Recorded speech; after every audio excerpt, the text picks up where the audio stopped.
Who could the Chiefs pick up in free agency? It is a mailbag today on Locked On Chiefs. This is going to be a lot of fun. We'll answer your questions and get into some scenarios. Welcome to Locked On Chiefs. From the land of the free and the home of the Chiefs, this is the Locked On Chiefs podcast.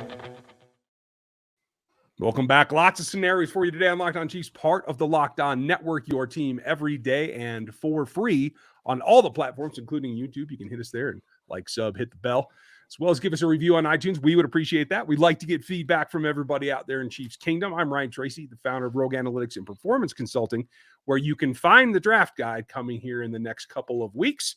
Look forward to that, as well as the Athletic Matrix, RDR football, all the other things that go on. Whoo, it's Friday. Yeah, and Locked On NFL Draft. Don't forget that one.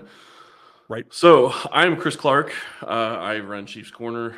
New site just started. Going to be having a lot more articles there. As you could see, if you're looking on YouTube, that is the Twitter handle at Chiefs Corner.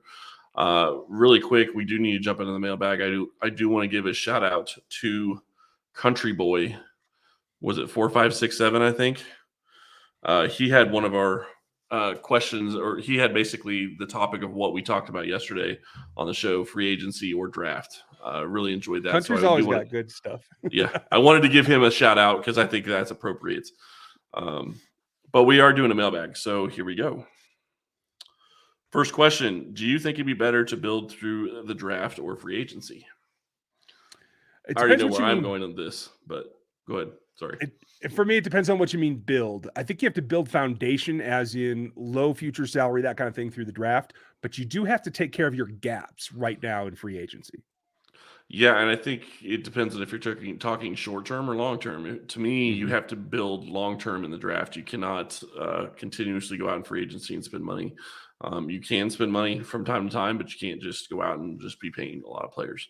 That's not going to be sustainable. So to me, you have to build through the draft and supplement with free agency, which is weird because they're in reverse order when they come to the season.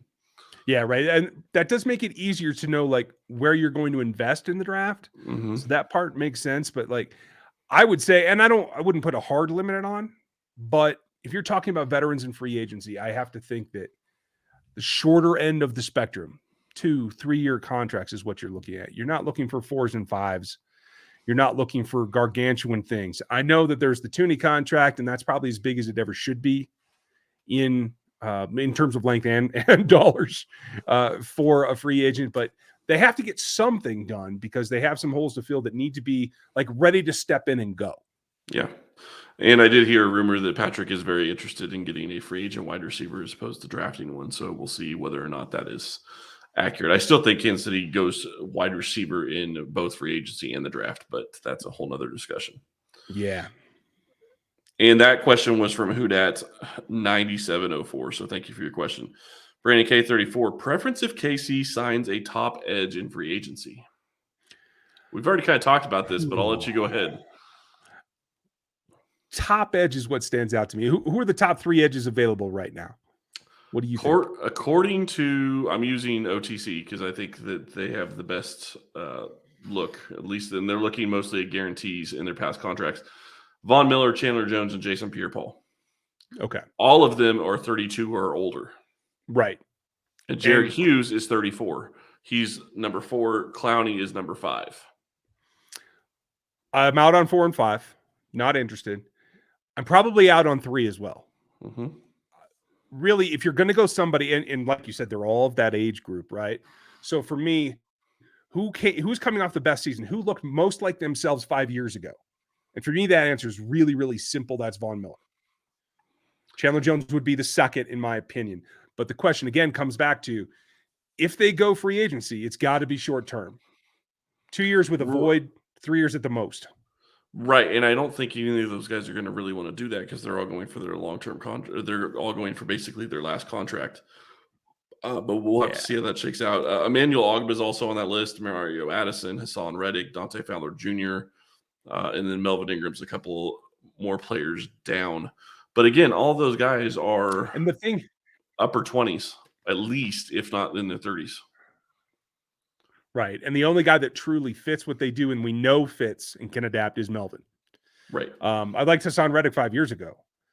He's a 3-4 outside linebacker by size. Like he can't come in here and play the strong edge that Spags wants to play. Now, if they adapt and they're changing, then that changes the scenario. But right now, we don't have any information on that. So I would have to take Reddick like off the list for the Chiefs. I would ask, I just have to throw this out there because I'm sitting here looking at ages. Let's see. Harold Landry's 26. Nwosu from the Chargers is 26. Frankie Louvu from the Panthers. Oh, looks like he already re-signed. Sorry. But that really is mainly your list until you get down to like Arden Key is 26. So, I mean, you're getting into, players that are probably going to be not getting big contracts. But Harold Landry's an interesting name if you get him for the right price. Again, is that a fit, though? Is he more the outside linebacker type? Yeah, probably. That's what gets me. Yeah, and I get that. I guess I'm looking at it from a perspective of he doesn't have to be the number one edge rusher, and I think he would fit if he wasn't the number one guy. Yeah, as a backup, I can see that as the bookend. I'm with you. Mm-hmm. So, and again, that's for Brandon K34. This one just kind of stumps me. I will admit. Tom 273016 asks, should the Chiefs cut their losses on Noah Gray and go into the tight end free agent market this year, or does that swallow up too much cap? Or use a higher draft pick than last year and try to draft a malleable rookie for the position, or just get Jody Fortson back? So he has a lot of different questions. I will say this. Jody Fortson's coming back. I don't think they're going to be looking for another tight end that's going to step in at tight end too. That's my personal opinion.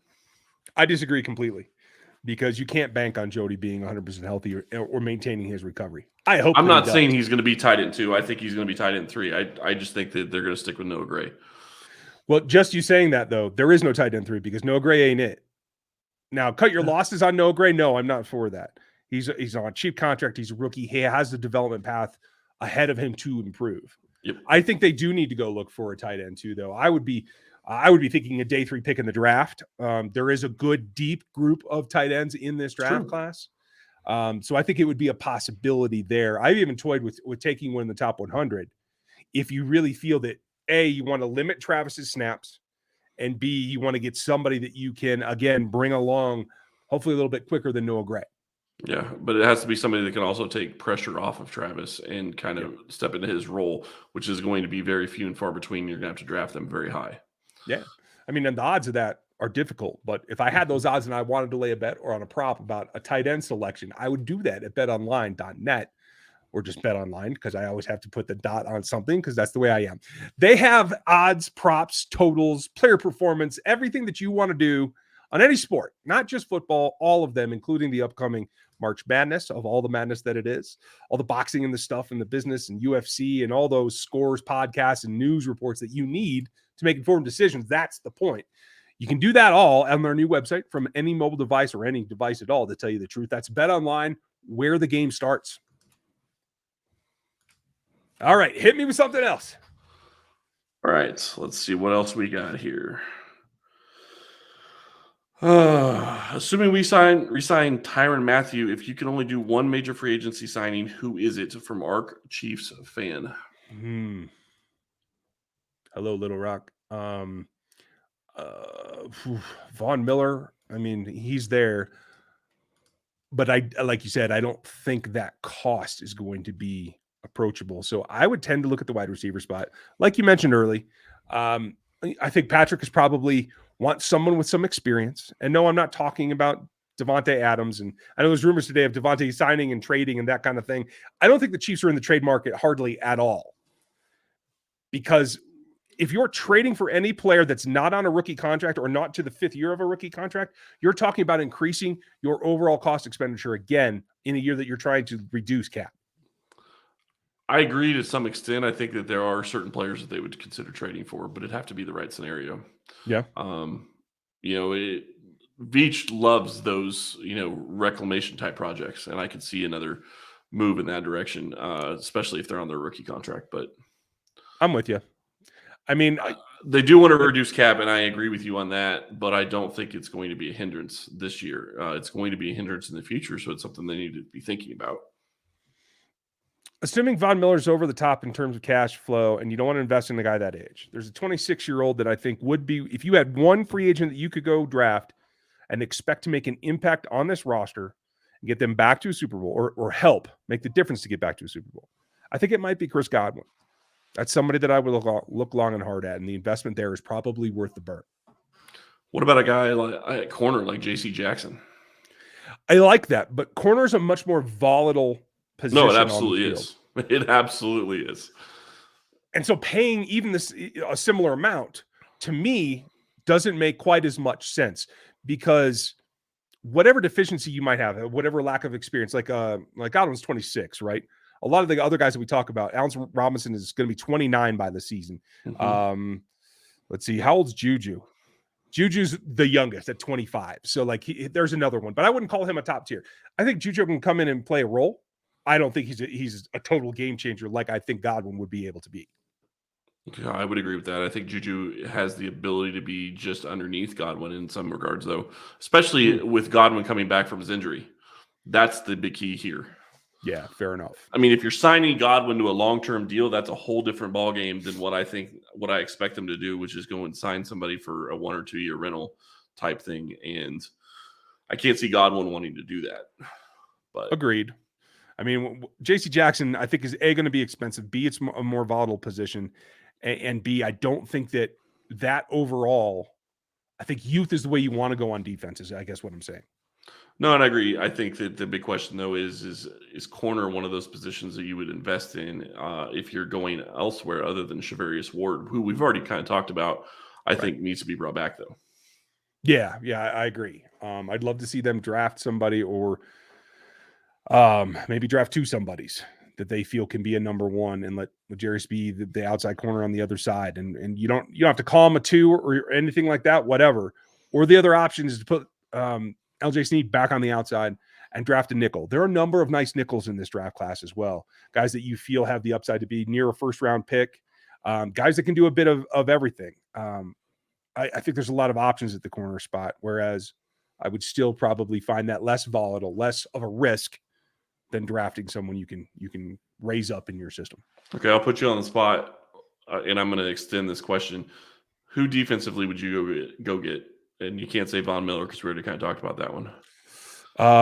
Okay. Let me pull up a list because there's a lot of options out there. Now, for me, most of them are going to be lower contracts that have, I think, value impact.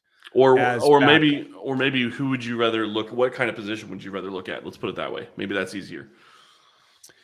I think there's more volume to be had at the line positions and maybe even linebacker as backups than there are in the secondary. When I look around, Marcus Williams, Marcus May, 2 26-ish and 28-ish year old safeties, those could be options. But I don't see a ton that I like in the corner group, right? There's some linebackers. I mean, like you mentioned, Agba. I don't think Clowney leaves Cleveland. But Agba on a second time in Kansas City might be worth it. He won't break the bank, and he should be a depth player. Now, is he a starting edge? Only if something goes wrong. You need a dynamic pace setter kind of guy, and I don't think that's what he is. Kadre Diggs is another safety that's kind of out there. What I get into is like Kevin King? Yep. Possibly. Yeah, let's not put him in the nickel, though, okay, folks? I'm just saying. But yeah, I mean, corners. Yeah, you need corners, and that's worth the effort. You've seen him play up and down, obviously, but the experience goes a long way. That's something. But when I look at, I'm not big on Takk McKinley, but I could see taking a chance on it. Golston, who else is in here? Butler, Larry Ogunjobi.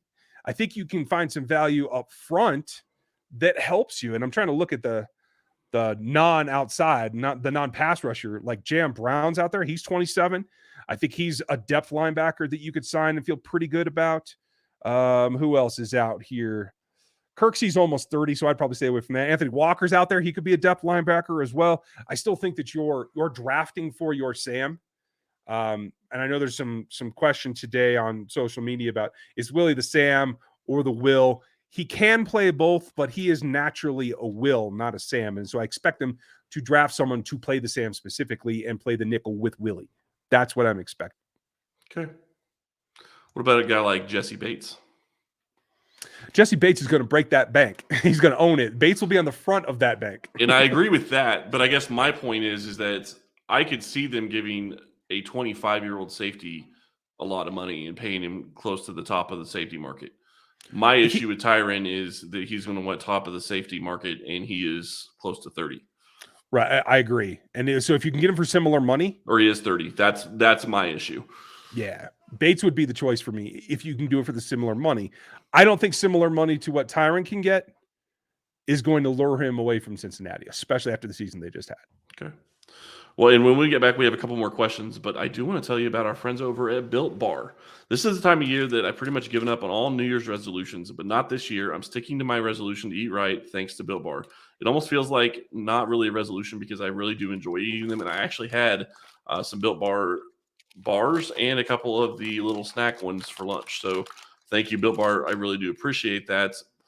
Puffs are a fan favorite with some incredible flavors. Yummy, cinnamony, white churro, coconut marshmallow, banana cream pie. So good. These are going to be your new favorite. All Built Bars are covered in 100% real chocolate. That's Puffs included. Yes, it's 100% real chocolate.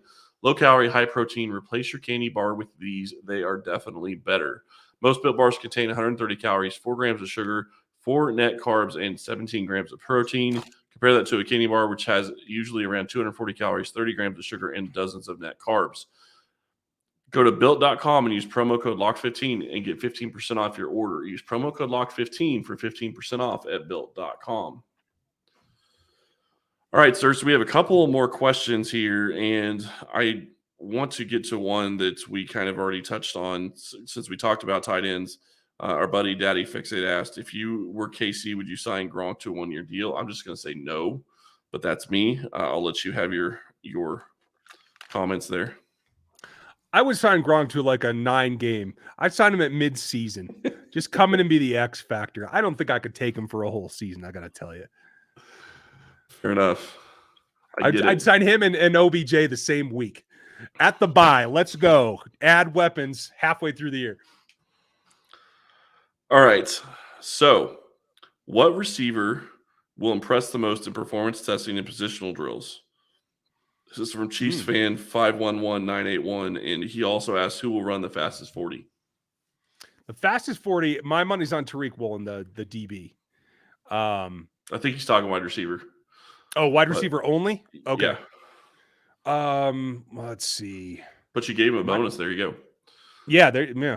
I'm wondering, I think Chris Olave is going to be kind of a sneaky guy that's going to be a lot faster than folks think. Okay, question. Would the guys from Alabama be up there if they were healthy to run the 40? Jamison Williams definitely would. Mechie's fast, but he's not that fast. At least not to me on film. Could Wandale pull that off? I don't know. In the agility drills, you want to watch Kyle Phillips. You want to watch Khalil Shakir. You want to watch Olave. I think those guys might have the best in terms of change of direction. Who's going to be the straightest path down the gauntlet? My money there is going to be on Jahan Dotson, but we'll see. Okay. And last question, thoughts on Michael Gallup? We already kind of talked about this as well over the past couple of weeks, Chiefs Profit. Oh, Gallup. If you could get him for like 1 year, $4 million, I'd do it. Yeah, I wouldn't complain about that at all. I don't think you can get him for that, but right, I'm just saying. But I mean, I just want to throw it out there. Like, if you could get him for that kind of contract, I'd do it in a heartbeat. My question becomes, how many games did he play last year? That's a great question. Because, and nothing against him, but I think we've seen what happens when you sign a high-end wide receiver that just doesn't have the availability that you need. That would be my concern, because I don't think Gallup played at all. I honestly don't remember. I don't know if you can look that up or I'm looking it up right now. Okay. Yeah. So I don't think he got on the field. He played 9 games last year. Okay. And just under 500 yards with 2 touchdowns. Now, I will say this, though. You're talking about availability. 2020, 2019, and 2018, 2018, 2019, 2020, 16, 14, 16. So he only missed 2 games before this past year. Okay. So sorry, Michael. I just must have been asleep while you were playing in 2021. My apologies. Well, I mean, most of the people were asleep when the Cowboys were playing in 2021. So, oh, sorry, boys fans. There are. I mean, there's always a risk, and you right. have to put that in there. But like you said, previous seasons he'd been pretty reliable. I like the player that he is. I think that he fits in. I think he's big enough to line up, and you don't have to call him an X, but he can play against press and win sometimes. 6'1", I don't think 198. I don't think he's a world beater, and he's not the speed element that they have here. But I honestly think that it's about time that they get somebody that maybe goes away a little bit from the speed. And as long as he's not, a quote unquote possession receiver, like 4-4, 4-5, that's fine. You don't have to have a 4-3 guy or a guy that's pushing into the 4-2s to play in this offense. But at the same time, I expect guys with some size, like Drake London, if he runs, I think he's going to have a respectable time in the 4.6s. Wasn't Burks, and I'm not trying to change the subject, but since we're talking wide receivers, wasn't Burks measured today at 6'2"? I did not see any measurements yet on the wide receivers. I saw some of the tight ends and quarterbacks. But Okay, I haven't seen I that. could have sworn that I saw measurements on the wide receivers earlier on Thursday, and I believe Burks is 6'2". If that's correct, then I think that could be an interesting name for Kansas City, but where is going to be the question. Yeah, I mean, and there are some people who think he's going to be a top 10 pick. I don't have him up there. I have him, I think, number 5 on my wide receiver group right now. And I'm probably a little lower. How many are you figuring that are going to go in the first round? I think there could be 2 or 3, and that's about it. So you don't think this is a great wide receiver class? I think it is a great wide receiver class. I just don't think there's any top end talent. Yeah, top end talent wise. Yeah. I think the Chiefs can get a viable wide receiver into the 4th round pretty easily. And I did see people are talking about how they don't think people are going to be shying away from Williams and his ACL. So yeah, I think I keep hoping he'll fall down to 30. But yeah, I'm gonna keep it alive. We'll find out. I know there's a lot of people on our YouTube feed that don't like the thought of the Chiefs taking Williams at 30. Let me tell you, if you watch the kid play in this offense, I think you would love it. Yeah, I mean, and there's a lot of folks that are really high on Christian Watson from North Dakota State as well. Yes, he is a fit. He's for all the size that he has, he is very fast. He should, I think he will break 4.4, but he isn't the most robust through contact. Like it's by far not a perfect game. This isn't like, you're not getting Sammy Watkins in the 4th round. I think he'll actually be a 3rd rounder when it's all said and done. We'll see how he runs and what those times come out, but that may be a little bit eye-opening. I have to throw this out there as my own question. Do you think that hand size is going to hurt Kenny Pickett? Yes. Okay. You didn't ask me whether I thought it should or not, but I think it will. Okay, well, should it? I don't think so, because he doesn't have a fumbling problem. He's played outdoors. He's played in cold weather. He played at Pitt. He might be a Steeler here in a couple of months. And I think that would be a good fit. I don't have a problem with that. But I think a lot of people who make these selections in front offices around the league have minimum thresholds. And the fact that you don't meet them means you're off the board. Yeah. Now, Joe Burrow has kind of small hands. I think Drew Brees ended up having smaller hands. The only guy that had small hands his size that was successful, Michael Vick. Completely different quarterback type. But, I mean. Absolutely. No. I get it. I'm just saying – that's just interesting that he was the only one that had that size of hands that was successful that I've seen that they've been talking about. So had to throw that question out there. Yeah. I mean, hey, I think it will. But again, we're talking about it just takes one. Right. And so I do think I know this is a Chiefs show and we're not going to be drafting Pickett, but I think it's viable. It is, because every team, as long as Pickett goes above 30, that helps Kansas City get one more closer to the guy that they need and want. Right. So and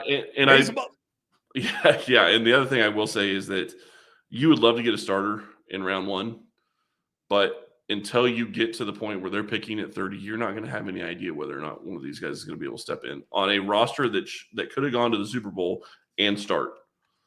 That's a big ask. But I will tell you this, right now there are no edges on this class. And there is probably right now, unless they re-sign Pringle, there is no X type receiver on this roster. So it is definitely a possibility you could get either one of those positions as a starter at 30 Yep. without an issue. Yep, agreed. That's going to be it for us today, folks. Thank you so much for listening. We really appreciate it. And we'll be back on Monday with Mock Draft Monday.